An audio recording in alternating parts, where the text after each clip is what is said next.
What is up, everyone? I just want to make this video that I think is pretty significant on the political race right now.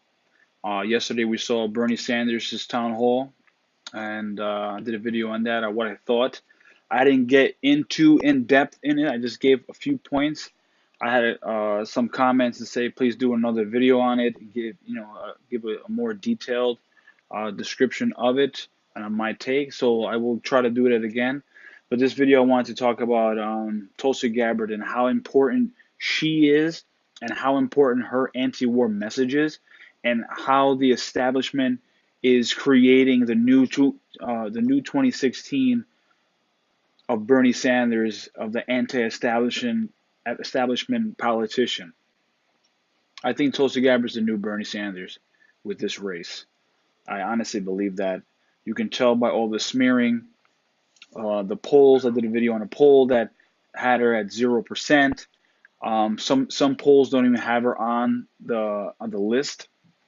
So they're trying to really, I know it sounds like a joke, but they're really trying to do a Thanos and like wipe her off, scrub her off of the debate stage. And I know a lot of people, she has a tremendous amount of support, obviously in her state of Hawaii and all over the country, because she's traveling. And if you haven't done it already, go to her YouTube channel. Go to, follow her. I believe she has a Facebook, but I'm on Twitter with her. I don't really do the Facebook anymore. I follow her on Twitter, and she comes up with videos daily of her travels, and she's talking to a lot of people in these auditoriums or these little town halls. And that's another thing. CNN has even given her a town hall. Van Jones was the only one that really had her like a town hall type thing, but she hadn't even said it beforehand. She said on his show that she was running for president, and after that, you saw the establishment's heads explode on both sides. All the warmongers on both sides of the aisle went crazy, and they went full nonstop, bringing out her past. I know she has a questionable past about the LGBTQ community, but she's already apologized about that, talking about Assad. She's an Assad apologist. It was just on and on and on and on, that she's not a real Democrat and she's conservative. So it's like she is the anti-Democrat to them, because she's not going to fall in line with the status quo, and definitely in terms of the military-industrial complex. She is full on not with that shit. She's anti-war because she's a veteran. If you didn't know that, if you're a first-time watcher, Tulsi Gabbard is a veteran. She served in Iraq. She knows the price of war, and she says that all the time, that she's seen it for herself. She was there. She's seen all the family. She's seen what it does to families around this country and around the world that are serving right now. The men and women are serving right now, and the price they pay because of our policies of interventionist wars. She is for non-intervention. No matter what, she's not with it. Now, I was watching Bernie Sanders town hall, and they were hitting him with the Venezuela.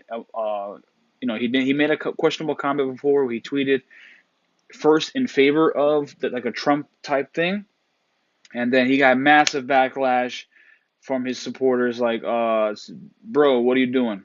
So he got checked real quick, and then he changed his answer during the town hall, saying that he's not, he's for sanctions and blah blah blah, but for military intervention, he's not with it. And that's why Tulsi Gabbard is so important, because she can pull. If she gets in the debate stage, she will literally pull all the warmongers on that stage, all the corporatists, all the neolibs. She'll pull them to the left when it comes to war, and literally showing everybody this is the message we should be pushing, not interventionist wars, going to Syria and bombing 8 different countries that we're doing right now. And I'm actually looking at a article by The Hill. She actually came out, and it says Tulsi Gabbard throws cold water on Trump Kim denuclearization talks. She basically said that I'm going to read just one quote here. She is saying, "We can't expect Kim to believe that we won't overthrow him if he gives up his nukes.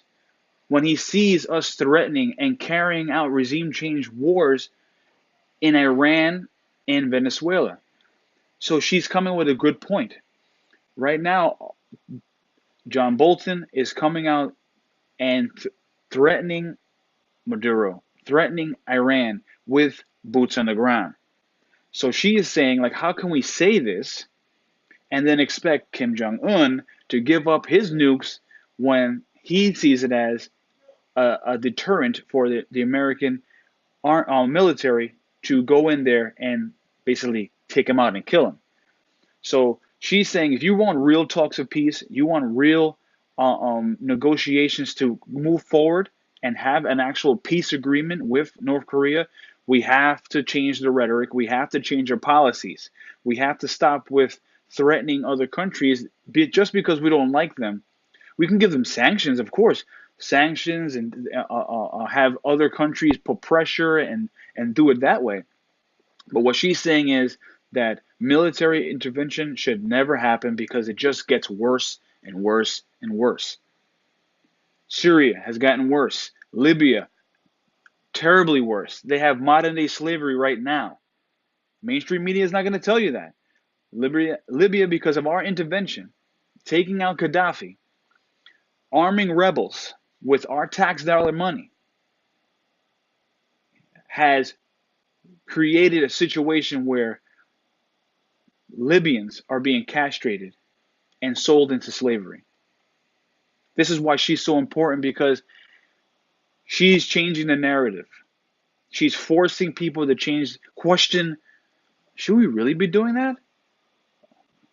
Why have we always done that?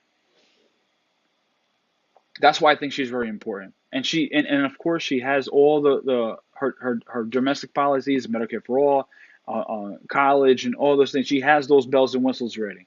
But the most important issue for me is anti-war.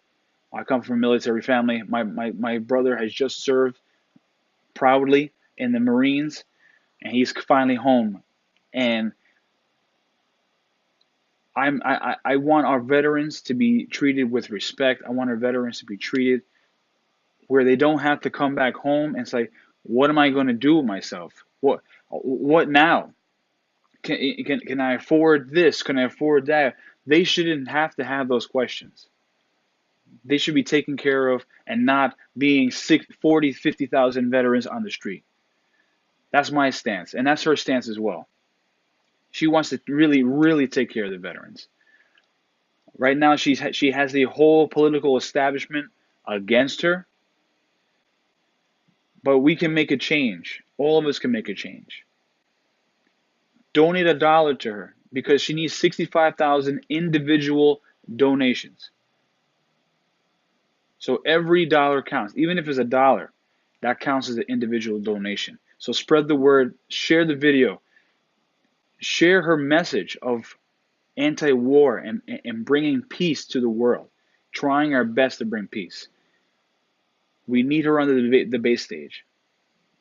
Make her a true threat to the establishment media. Anyway, guys, I hope you liked the message. I hope you liked the video. Please like, comment, subscribe. Tulsi Gabbard is a really important person to have in this race. She's a fighter. She's a warrior. Until next time, guys. Peace.